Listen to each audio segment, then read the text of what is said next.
एक गांव में हरिया नाम का आदमी रहता था। वो बहुत ही ईमानदार था और दिन रात खेतों में काम करता था। लेकिन एक बार बाढ़ आ जाने से उसकी सारी फसल बर्बाद हो जाती है। हरिया, क्या हुआ? ऐसे क्यों बैठे हो? अरे भाई, क्या बताऊं, तुम तो जानत ही हो, बारिश होने से गांव में सभी को कितना नुकसान हुआ है। और मेरा खेत तो वैसे भी उधार पे चल रहा था।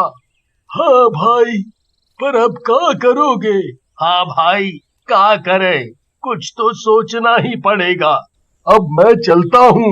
उनकी ये सब बातें एक चुड़ैल सुन लेती है और जब हरिया अकेले घर जाने लगता है तो उसके पीछे जाती है। हरिया रुको। अरे मर गया रे चुड़ैल जी। मुझे बहुत भूख लगी है और कई दिनों से मैंने कुछ नहीं खाया। मैं तुम्हें खा लूं? चुड़ैल जी, मैं आपको मना नहीं करता, लेकिन मेरे घर में मेरी माँ है, जिनकी देखभाल के लिए मेरे अलावा और कोई नहीं है। ठीक है। हरिया का पीछा करती है और उसके घर पहुंचती है। माँ, तुम ठीक तो हो ना? हाँ बेटा, मैं ठीक हूँ। माँ, मुझे माफ करना, आज मैं कुछ खाने को नहीं ला सका। मैं ठीक हूँ बेटा, मेरी चिंता मत कर। चुड़ैल उनकी सब बातें सुन लेती है। अरे ये तो कितने अच्छे लोग हैं और हरिया कितना अच्छा आदमी है। वहीं पास में सरपंच के घर पर जश्न चल रहा होता है। ये सरपंच भी कितना बुरा आदमी है। इसे ये तक नहीं पता कि इसके गांव में ये परिवार भूखे पेट सो रहा है। फिर चुड़ैल जादू से हरिया के घर के बाहर खाना रख देती है। हरिया, हरिया। चुड़ैल दरवाजे के बाहर खाना रखकर आवाज लगाकर छुप जाती है। हरिया बाहर आता है। कौन है? अरे, ये खाना कौन रख गया? लगता है सरपंच जी ने रखवाया है हमारे लिए। अच्छा है, माँ को खिलाकर दवाई दे पाऊंगा अब। हरिया खुश हो जाता है और घर में चला जाता है और दोनों पेट भर कर खाना खा लेते हैं। माँ, आज तो खाने का इंतजाम हो गया, लेकिन कुछ करना पड़ेगा।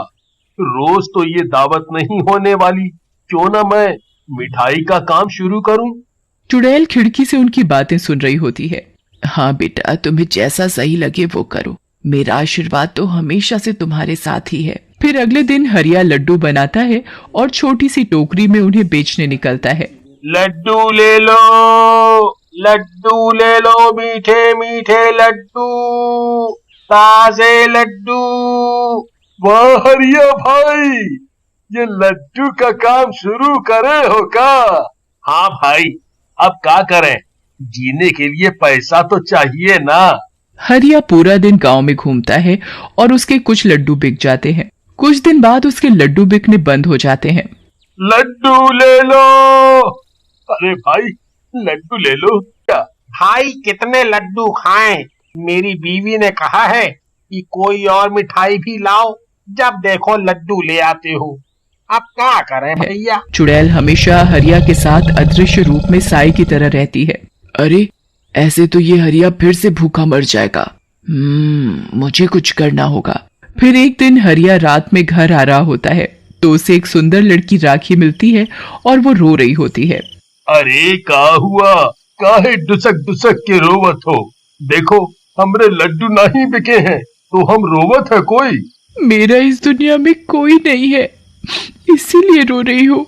मेरी सौतेली माँ मुझे बहुत मारती है, इसीलिए मैं घर छोड़कर भाग आई। लेकिन अब मैं कहाँ जाऊंगी, ये सोचकर रो रही हूँ। अरे बाबा, कोई बात नहीं, तुम मेरे घर चलो। इतनी रात में यहाँ रहना ठीक नहीं है तुम्हारे लिए।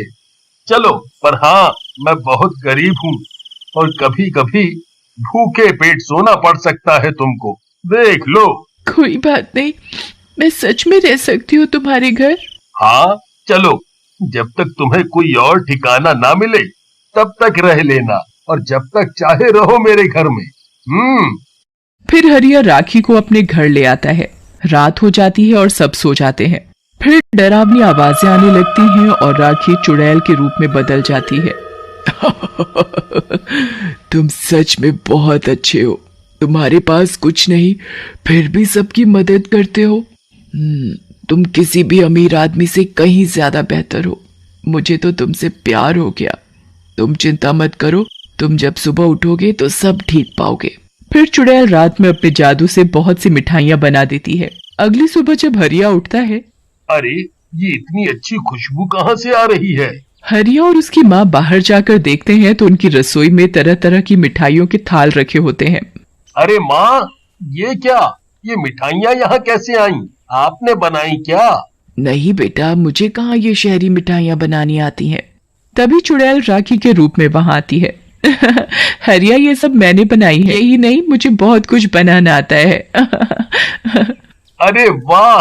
अब तुम जाओ और इन्हें बेच कर आओ। हरिया बहुत खुश हो जाता है और एक ठेले पर सब थाल रख लेता है और गांव में घूम घूम कर पूरे गांव में मिठाइयां बेचने लगता है।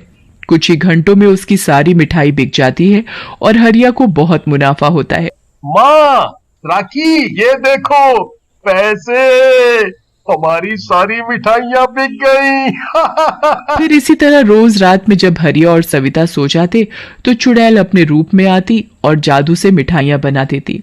फिर धीरे धीरे हरिया अपने घर के बाहर ही दुकान खोल लेता है। एक दिन, राखी, मैं सोच रहा था कि हम रोज कुछ खाना बनाकर गांव में बांटें। बाढ़ आने से मेरी तरह कई घर हैं जिन्हें रोटी तक नहीं मिल पा रही है। 2 खाना बनाने वाले और रख लेते हैं। हाँ, ये तुमने बहुत अच्छा सोचा। फिर हरिया पूरे गांव में खाने की सुविधा शुरू कर देता है, जिससे सारा गांव हरिया को प्यार करने लगता है। लेकिन सरपंच को शक होता है। आजकल सब गांव वाले मुझे छोड़कर इसी हरिया के गुणगान करते हैं, लेकिन ये किसान था, इसे मिठाइयाँ कब से बनानी आ गईं?